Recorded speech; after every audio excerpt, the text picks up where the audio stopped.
Hello everyone, it's me Yul, and today I will be doing an iPhone 11 review for anyone who wants to just get on that before the new iPhone comes out, because you know, who knows, it might not be worth the wait, I don't know. And what's in my iPhone type of video today. So if you stick to the end of the video, you will be able to see what's on my iPhone, so look forward to that. I was using an iPhone 6s before I upgraded to an iPhone 11 back in October, and I got the purple color. The reason why I wanted to upgrade it so much was not because I just wanted the phone, which is like sort of 50% of the reason, but my battery of my 6s was at an 80% capacity, and that basically means that you can only use your phone for like 2 hours. I would always have to check what battery percentage it is, and I would have to worry about doing the stuff that my phone is supposed to do. So that was one reason why I wanted to upgrade my phone. October, November was about the time that I was trying to jumpstart on my channel, and I really wanted to create some quality videos. I needed a camera basically. Then my camera just happened to break at that time, so I had to get that repaired, and that was about $200, which meant that I had to repair my iPhone battery and repair my camera lens. So basically, after trying to balance out the cost, I thought it would be just better to invest in a new iPhone 11, which would also double as a camera for my vlogs, and that's what I have been using for like the first couple of videos on my channel. So yeah, there you have it. That was pretty much the reason why I got an iPhone 11. The improvement that stood out to me the most was the sound quality. Now, my YouTube addicted self, of course, downloaded YouTube. Sound was so clear and so loud. I did feel that already from my iPad Pro, because that's also a pretty recent technology. But yeah, it was really cool to feel how my small tiny device could output so much sound.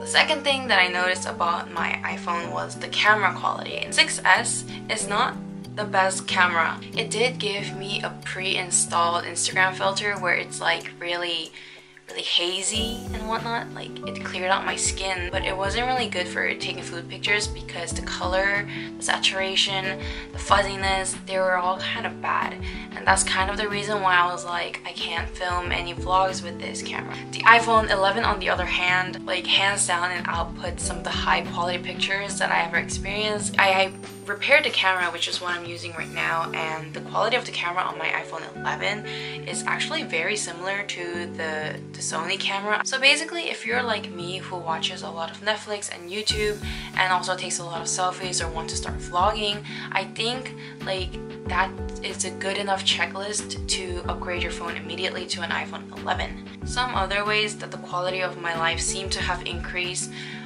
is that, number one, the larger screen put less strain in my eye. Whenever I watch YouTube or Netflix, I can see more details in like a video with the larger screen. I mean, it's kind of like self-explanatory. I know this is a super bad habit, but I do like watching Netflix and YouTube before I go to sleep, and if I were to put some strain in my eye, I would rather have a larger screen than what I had with a 6s. The next is the facial recognition, and oh my gosh, it's like the best thing ever to have happened to me. So 6s's technology for unlocking your phone at the time was the fingerprint, because it still had the home button. When your hands are wet, after you wash your hands, when you're cooking, when you're baking, or just even in general, if I try to use it, it doesn't work sometimes. I don't know why. But for facial recognition, since it took like a picture of my face from all different kinds of angles, 99.9% of the time it recognizes me, and it's so helpful. Now, the third thing about the iPhone 11 that improved the quality of my life is the wide lens. It is really hard to take good scenic and good portrait style videos if you have a phone, because the tripods are very limited. But if I use the wide angle lens, then it gives my background a bit more full look. And another thing, I am so bad at taking selfies, but I'm also really shy about making my friends take pictures for me because I'm not even that good at posing either. But I can promise you, 60% of your selfies will look much better if you have an iPhone 11. Most of the time, the problem with bad selfies is that the face is way too close to the camera, and people don't use the grid to see how their face is disproportionate according to the curvature of the lens. But if you use the wide lens function on the 11 camera, then that solves all your problems. Like, it just goes back. You don't need to worry as much about the proportions. It kind of does the job for you. If any of you had a problem like me, like that, then iPhone 11 will definitely help you. Next, I am moving on to some questions and doubts people had about the iPhone 11. The first one is basically, don't you get tired of the purple color? I've been using this for about 3 months now, and the purple is so freaking pretty that I don't get tired. I just like taking it out of the case and looking at it. I think it's really pretty because there's glass over the purple, and that makes it look very sleek. But yeah, I don't think you have to worry too much about getting tired of this color. The only thing that is kind of difficult about having an iPhone 11 purple color is that it doesn't go well with a lot of cases. That's why I made my video about using a clear case, but also making it a bit more, you know, creative and more customizable, so you can kind of like work with it. The second question people tend to ask a lot is, the camera is so freaking ugly, how do you live with that? You will definitely get over it at some point, because the function that it gives, which what I mean is the wide lens, it's like a small sacrifice. The third problem people tend to ask a lot is the ghost effect, or the lens flare. Light hitting off one camera lens shows up on the other camera lens, which shows on the screen, which makes it look like there's a ghost because there's a light that seems to come out of nowhere. Yeah, that is a problem, which Apple definitely should have sort of beta tested before they released it out to the market at a $1,000 price point. But I can ignore it. As long as I'm not going into harsh light or dark place with harsh light, it barely shows up. So here's to part 2 of my video today, which is what's in my iPhone. The background of my iPhone at the moment is Hamid, or Wrecking Ball from Overwatch. It's really cute. So on my main page is the calendar, my clock, all the basic elements, including the map. And in Korea, Google Map is not that intuitive. The stores in Korea close and open so frequently that I don't think Google kind of keeps up with that. The one that I use is the Kakao Map. The reason why Kakao Map has been the best for me is because they tell you what time the bus arrives, and they also recently added a function where they tell you through your earphones if you need to get off here, because a lot of people might be sleeping or just doing something else and might be distracted. So I really like that function. Plus they have a lot of icons for your favorite spots. Like, these are the spots that I saved after going on that stationary tour. Yep, that's Kakao Map. On the left side is my widget, and this is where I put all of the stuff that I like to access often. First widget I will explain later because there's an app for this, of course. It's called Between, and this is just basically how many days I've been with my boyfriend, and we celebrated our 1,000 just a few days ago. So the next thing I have on here is my podcast. I love podcasts. Like, I love hearing about people's lives and their opinions about stuff. First is David So's Genius Brain. I love him so much. He's actually my favorite podcast right now, and probably forever, because he has so many things to talk about, and he has a lot of successful friends, and I like hearing about that because they didn't just become successful out of nowhere. So it's very inspiring to see how their lives just unfolded, but really it's them just really working hard for that success to come into their hands. So I really like that, and I really recommend the podcast Big Mood. It's basically a woman giving women tips about life, romance, and finances, everything. And the third one is Kakao Pay. A lot of the places, especially convenience stores, use Kakao Pay as one of the payment option, and it's basically wire transfers. It's really helpful to have a Kakao Pay account because they give you so much rewards for just being part of their program. It's like a really easy way to get a rebate on your purchases. And lastly, I have the battery of my phone. This is mostly for my AirPods because sometimes I forget if I charge them overnight or not. Back to the home page.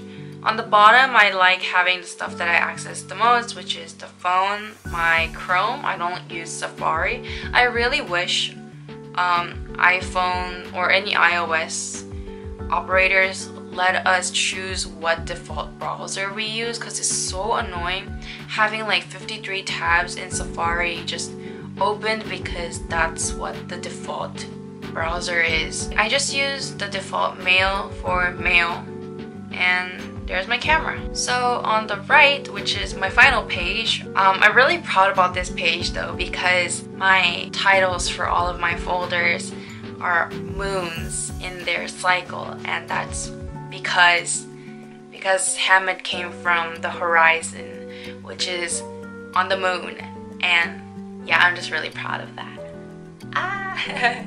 So my first folder is the education folder. I bought the Forest app so it increases my concentration. I don't have a bad concentration, but sometimes I end up being too like my paced.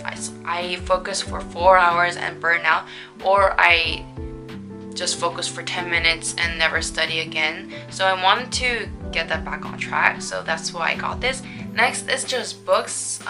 For books, I don't have anything right now because I'm not enrolled in any class yet, but I do like downloading PDFs for my college. This is an app that only Koreans would know. It's called Everytime. It's basically a platform service for all college universities and students to share information about school. The next app is just my public library app, so I can access the public library. The second folder is my messaging folder. So I have Kakao Talk, which might be familiar to some of you. It's basically WhatsApp but for Korea. And yeah, I have messaging, I also have FaceTime, and Between is a social media app just between you and your partner. So you get to save pictures like as an album and just look through it, not worry about other pictures getting in. So that's nice. And there's a private chat room for the two of you where they also have really cute emoticons that you wish were on Kakao Talk but it's not. And they also have a calendar for you to kind of set up dates or record what happened when. So if you are a couple and you want to record your precious memories and have like a nice private time with your partner, this app is for you. 10 out of 10 recommend. My third folder is my social media folder. So I have YouTube, Instagram. I'm not an Instagram type of person. I don't know how to use it well. I admire people who can just really work with it. Like, so many people are so good at taking photography and just becoming like well versed in their caption. Like, I'm not that type of person, but I'm trying to work on that because I feel like this is a way I can communicate with you guys. So I will definitely try to update as much as possible. I don't upload a lot of posts, but I do upload a lot of stories. So if you're interested on getting updates about my life, then please follow my Instagram. I also have a Twitter account. I have actually 2 accounts that I will not disclose my IDs. One account is for BTS and the other account is for my animes and weird memes and cute cats. I also have a Tumblr, but I don't use it as much. I still have it around because I know there's good content in there if just Tumblr would let me see it, that is. I also have Reddit. I mostly stay in the popular tab of Reddit. And finally, This is not exactly social media, but I do have my YouTube Studio app on this folder as well for comments, in order to read your comments and give them likes sometimes, and try to see analytics to know what kind of video I might want to produce next. It's a really great app if you want to get started on becoming a YouTuber. My fourth folder is my entertainment folder. The first thing I have is obviously Netflix. Right now, I'm rewatching Friends for like the 5th time already. Modern Family, I rewatch each episode at least 8 times. Brooklyn Nine-Nine, I watched it like 3 times. My Netflix experience is basically watching the same 3 shows a bunch of times. Neighbor Webtoon is a comic app for Korea. They do have an English version for selected webtoons called Line Tunes, I think. I am currently reading 소녀 연대기, which is basically a story about a middle schooler girl and her growth. 아홉 수 우리들, which is about 3 29-year-old besties who are going through different stages in life. 아이 키우는 만화. The one that I enjoy reading the most right now is 유미의 세포들, meaning Yumi's cells. It's a story about a woman going through a lot of love partners, and it shares the perspective of the cells inside her, and it's really fun. The author/artist did a really good job of showing and expressing the types of emotion that humans go through using cells. Next, I have a podcast. And for music, the only app I use for music is Flow. Lastly, for entertainment, I have Battleground Mobile.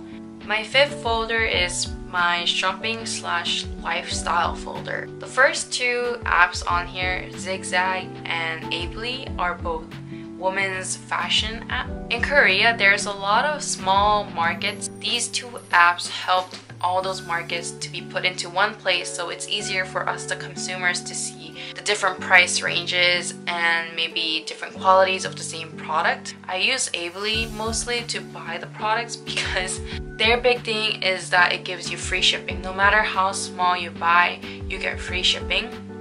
The third app is also a shopping app. Mushinsa is mostly for actual young designer brands. So if Zigzag and Ably sweatshirts cost like 20 bucks, Mushinsa, because it's designer, theirs is between 40 to 60 bucks. Hwahae is a really good app to download if you are into Korean skincare or Korean makeup. It's a Korean beauty ranking system where it tries to get as many solid reviews about the products and it ranks accordingly, and it's very nice because the people are very detailed about their reviews. They also have a really great opportunity for getting free sample. They have an event page where you can sign up to get the full bottled product and just sample it for about 10 days. You get to keep the item, but you do have to write a nice long review about it. I signed up so far about 25 times and I got 2.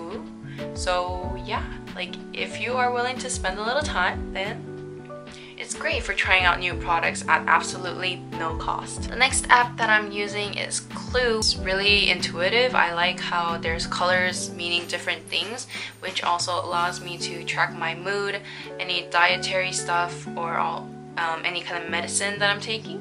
Second to last is my bank or finance related apps. The rest of the icons are basically icons for products that I buy recurringly. And finally is my utility app that I don't have any use for, but they don't allow me to delete the app icons. Yep, so that was it for my iPhone 11 review and what's in my iPhone video. If you liked the video, please give it a thumbs up and please subscribe to my channel if you want to see more of this. Thanks for watching. Bye bye.